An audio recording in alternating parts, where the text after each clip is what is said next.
Hello everyone, this is RC और आज हमारी दूसरी क्लास है अकाउंटेंसी की। आज की क्लास में हम सबसे पहले तो करेंगे रिवीजन जो कि कल की क्लास का। उसके बाद हम पढ़ेंगे ऑब्जेक्टिव्स ऑफ अकाउंटिंग। फिर तीसरे नंबर पे हम करेंगे एडवांटेजेस ऑफ अकाउंटिंग। तो आज की क्लास में हम ये 3 पॉइंट देखने वाले हैं। तो चलो सबसे पहले आप हैशटैग रिवीजन डाल करके याद करने की कोशिश करो, या तो पेज पलटो कि कल की क्लास में क्या हुआ था। तो मैंने आपको देखो सबसे पहले तो लिखवाया था कि accounting is the language of business, first line ये लिखवाई थी। उसके बाद मैंने आपको डेफिनेशन लिखवाई थी अकाउंटेंसी की कि अकाउंटेंसी में क्या क्या काम होते हैं, जैसे recording, classifying, summarising, analysing, interpreting, जो कुछ भी। तो इतने सारे काम होते हैं, तो उन सबको याद करने के लिए हमने एक कोड लिखा था जिसका नाम था क्या, IMRCSAC। IMRCSAC। तो इन पॉइंट्स अगर आपको याद हो गए हैं तो जल्दी से कमेंट बॉक्स में फटाफट लिखिए आई मतलब क्या, एम मतलब क्या, आर मतलब क्या, सी मतलब क्या और एस मतलब क्या। जब तक आप कमेंट बॉक्स में लिख रहे हैं तब तक मैं बोर्ड पे लिख देता हूँ, ठीक है। हाँ जी बच्चों, तो उम्मीद है आपने कमेंट बॉक्स में लिख दिया होगा। आई का मतलब होता है identification of financial transaction and events. Identification मतलब पता लगाना, क्या, फाइनेंशियल ट्रांजैक्शन यानी कि बिजनेस की ट्रांजैक्शन का, ठीक है। एम फॉर क्या होता है, measurement in terms of money, money की टर्म्स में मेजर करना, ठीक है। फिर उसके बाद आर फॉर रिकॉर्डिंग। रिकॉर्डिंग मतलब रिकॉर्डिंग क्यों जरूरी है बच्चों, क्योंकि देखो मान लो आप दुकानदार भी हो तो दुकान पे कितने सारे कस्टमर आते हैं, कितना सारा सामान होता है, सारी चीजें जाती हैं, बिकती हैं, खरीद के लाते हो आप। तो सारी चीजें याद रखना तो मुमकिन नहीं है। तो इसके लिए हमको क्या करना पड़ता है, रिकॉर्ड करना पड़ता है। तो रिकॉर्ड के लिए एक बुक बनाई गई है अकाउंट्स में जिसका नाम है जनरल, ठीक है। फिर उसके बाद आता है क्लासिफाइंग। क्लासिफाइंग रिकॉर्डिंग करोगे तो रिकॉर्डिंग तो बहुत सारी रिकॉर्डिंग हो जाएगी। तो उसमें से अगर आपसे स्पेसिफिक जो काम की रिकॉर्डिंग है, स्पेसिफिक रिकॉर्डिंग मांगी जाए तो उसके लिए हम करते हैं क्लासिफाइंग कि हमारे लिए काम की रिकॉर्डिंग कौन सी, हमें परचेज वाली रिकॉर्डिंग चाहिए या फिर हमें सेल्स वाली रिकॉर्डिंग चाहिए। तो इसके लिए हम क्लासिफाई करते हैं, अलग अलग करते हैं कि सेल्स कितना हुआ, परचेज कितना हुआ, इसलिए समझा।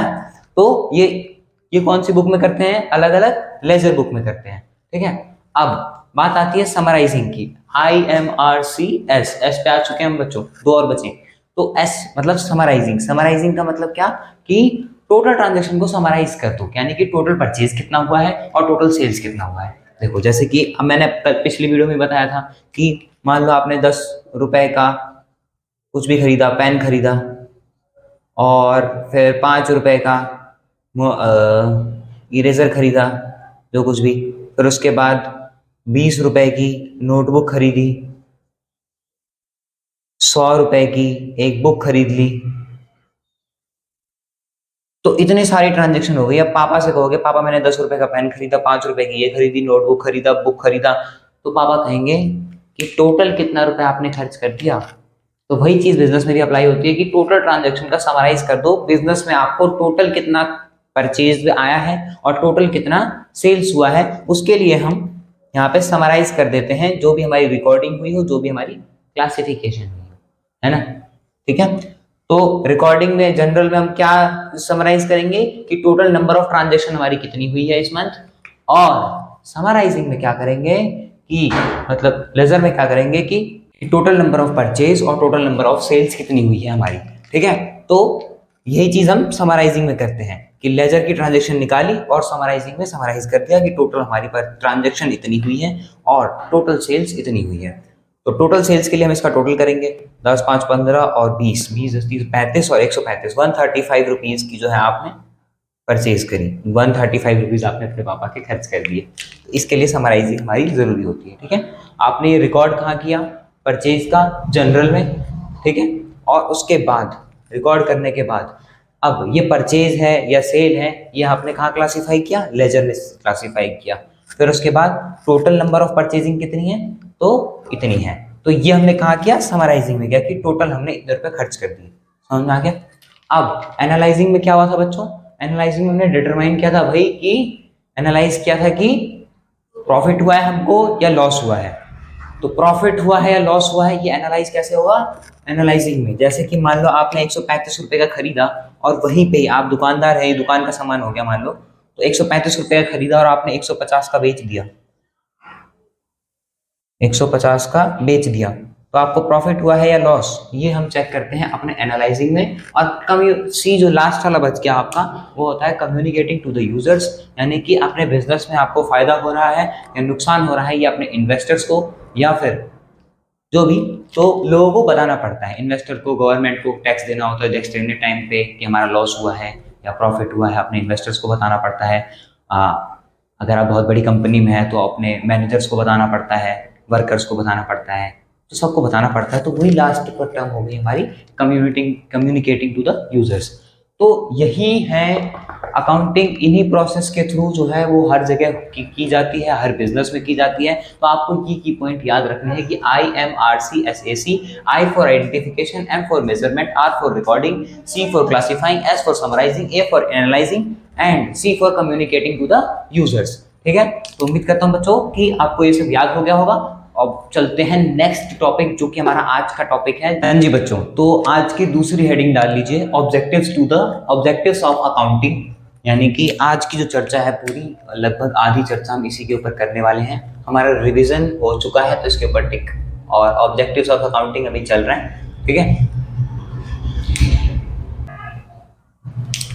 तो सबसे पहले है ऑब्जेक्टिव्स ऑफ अकाउंटिंग, मतलब कि अकाउंटिंग का उद्देश्य क्या है बच्चों, अकाउंटिंग हम क्यों करते हैं, इसका क्या उद्देश्य है।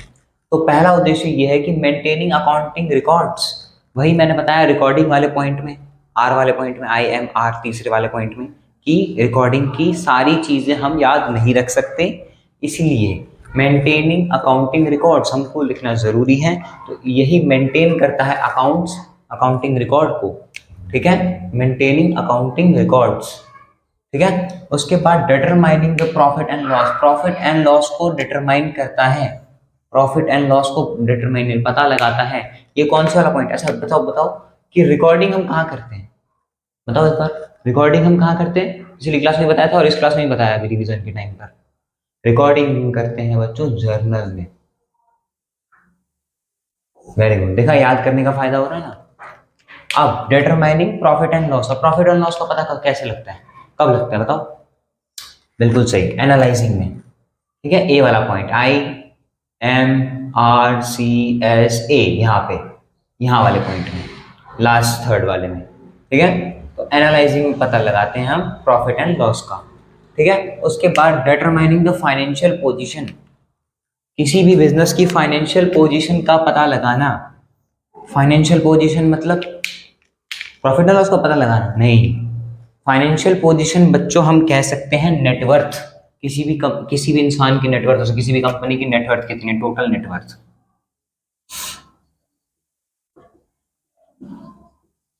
जिसको हम वेल्थ भी बोल सकते हैं, कि टोटल वेल्थ कितनी है, किसके पास कितना। मान लो अखबार में भी आता है कि most richest person in the world, Elon Musk का नाम आ जाता है कई बार, तो उसके पास क्या है, नेटवर्थ है, नेटवर्थ कैलकुलेट होती है। तो वहां पे बताते हैं financial position. Profit and loss तो इनकम है, फाइनेंशियल इनकम बोलते हैं बच्चों इसको, क्या बोलते हैं, financial income. Profit and loss को फाइनेंशियल इनकम बोलते हैं,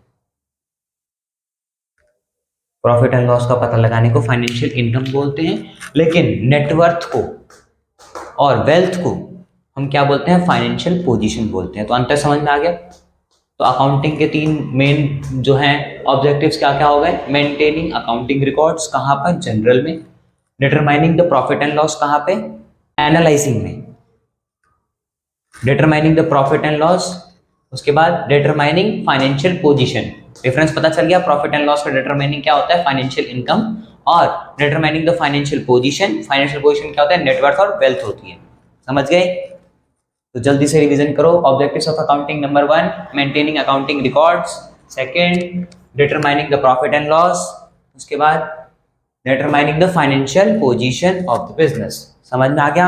अब फाइनेंशियल पोजीशन जो है बच्चों, एक और चीज नोट करना, वो कहाँ पे होती है, वो होती है बैलेंस शीट में बच्चों।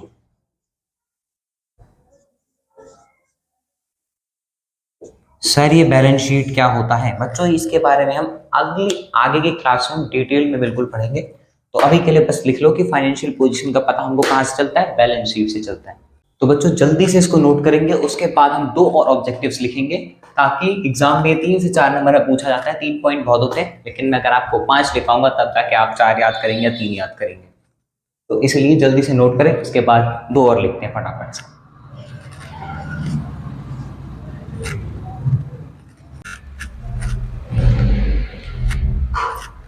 हाँ जी बच्चों जी, तो पॉइंट नंबर 4 डालकर लिखेंगे facilitates management in decision making. Accounting जो है वो डिसीजन मेकिंग में मैनेजमेंट की मदद करता है। फैसिलिटेट के बाद अंडरलाइन डाल के लिखेंगे मदद करना, मदद करना।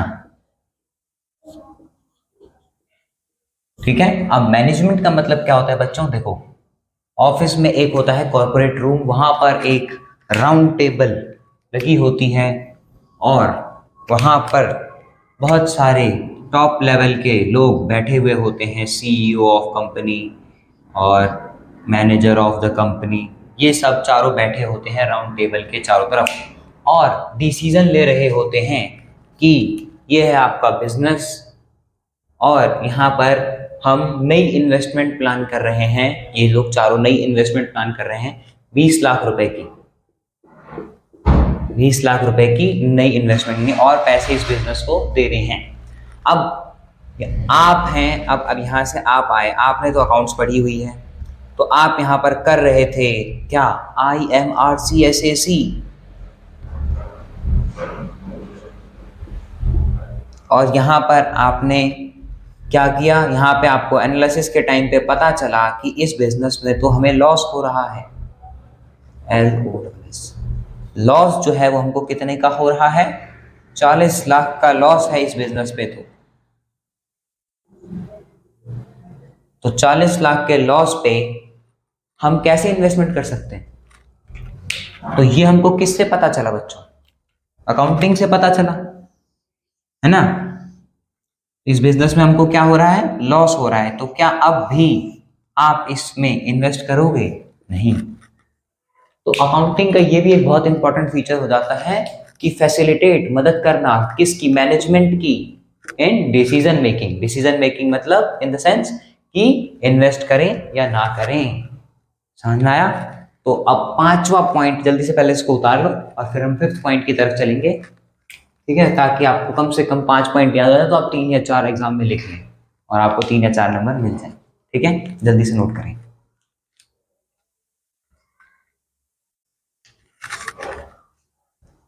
हाँ जी बच्चों, तो आप 5th पॉइंट डालकर लिखिए ऑब्जेक्टिव्स ऑफ अकाउंटिंग में providing accounting information to users, यानी कि यूजर्स तक अकाउंटिंग इंफॉर्मेशन प्रोवाइड कराना।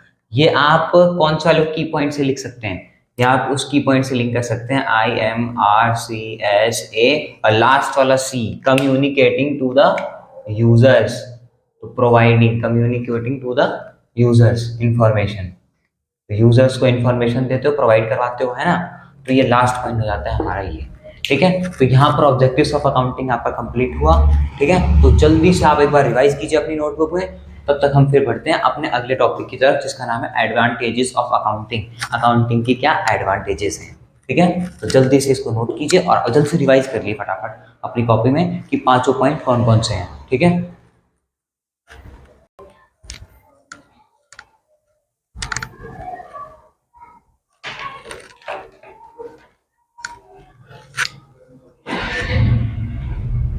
हाँ जी बच्चों, तो अब आप हेडिंग डालेंगे एडवांटेजेस ऑफ अकाउंटिंग, यानी कि अकाउंटिंग के क्या क्या फायदे होते हैं हमको। ठीक है, तो सबसे पहले लिखेंगे assisting to the management in a decision making. तो बच्चों ये वाला जो पॉइंट है आपका, वो ऑब्जेक्टिव्स ऑफ अकाउंटिंग का सेम एज पॉइंट है कि अकाउंटिंग जो है वो हमें मदद करता है। असिस्टेंस मतलब होता है मदद करना। मदद किसकी मदद करता है? मैनेजमेंट की। किसमें? डिसीजन मेकिंग में बच्चों। ठीक है, उसके बाद determining the profit and loss, profit and loss का पता लगाता है, डिटरमाइन करता है।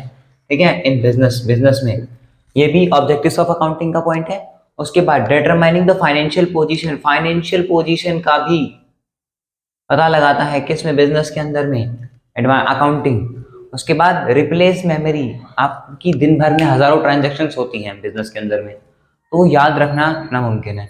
तो इसलिए accounting helps in systematic, accounting helps in systematic recording.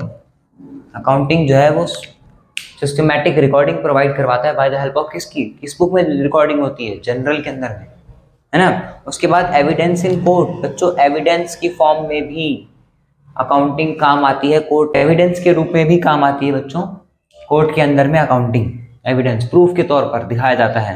Facilitates to loan, loan भी मिलता है अकाउंटिंग की वजह से। कैसे मिलता है सर, लोन इस तरीके से मिलता है बच्चों की, मान लेते हैं आपका बिजनेस है, आपके बिजनेस में हो रहा है प्रॉफिट हो रहा है, आप उस इन्वेस्टर के पास गए, इन्वेस्टर ने कहा कि हाँ भाई प्रॉफिट हो रहा है, तभी तो आपको लोन देगा। आपके बिजनेस में अगर मान लो लॉस हो रहा है तो क्यों लोन देगा, क्यों इन्वेस्ट करेगा कोई भी इन्वेस्टर आपके में। आपका बिजनेस प्रॉफिटेबल है तो बैंक भी आपको लोन देगी। तो अकाउंटिंग एंट्रीज देखते हैं कि सच में इनको प्रॉफिट हो रहा है या नहीं, तो अकाउंटिंग ही हमें मदद करती है लोन प्रोवाइड कराने में, ये भी एक इसका एडवांटेज है। उसके बाद फैसिलिटेट सेटलमेंट टैक्सेस, टैक्सेस को भी सेटल करवाने में अकाउंटिंग का बहुत बड़ा रोल है। टैक्सेस कैसे, अगर आपके बिजनेस में प्रॉफिट हो रहा है तभी आप टैक्स देंगे गवर्नमेंट को, है ना। तो इसी तरीके से आप अकाउंटिंग की एडवांटेजेस का फायदा उठा करके इतने सारी जो चीज़ें हैं वो कर सकते हैं। पहला management of decision making, assistant to management in decision making. उसके बाद determining the profit and loss, फिर डिटरमाइनिंग द फाइनेंशियल पोजीशन, फिर replace memory, helps in system, accounting helps in systematic record, फिर evidence in court, facilitate loan, facilitate settlements of taxes. ठीक है, तो ये जो पॉइंट्स हैं आप जल्दी से नोटबुक में नोट कीजिए और सारे चैप्टर को एक बार फटाफट रिवाइज कीजिए ब्रीफ में। ठीक है, तो आज की वीडियो में बस इतना ही था। कल की वीडियो जो है हम पढ़ेंगे लिमिटेशंस ऑफ अकाउंटिंग और भी बहुत सारी चीज़ें, जिसमें ऑलमोस्ट हम चैप्टर ख़त्म कर देंगे 2 से 3 क्लास में। ठीक है, तो जल्दी से आप पहले नोट कीजिए, बाकी कोई भी डाउट रह गया हो तो कमेंट बॉक्स में लिख दीजिएगा, वहाँ पे डाउट सेशंस हम ले लेंगे। ठीक है, बाकी thank you so much for watching this video and कल मिलते हैं आप।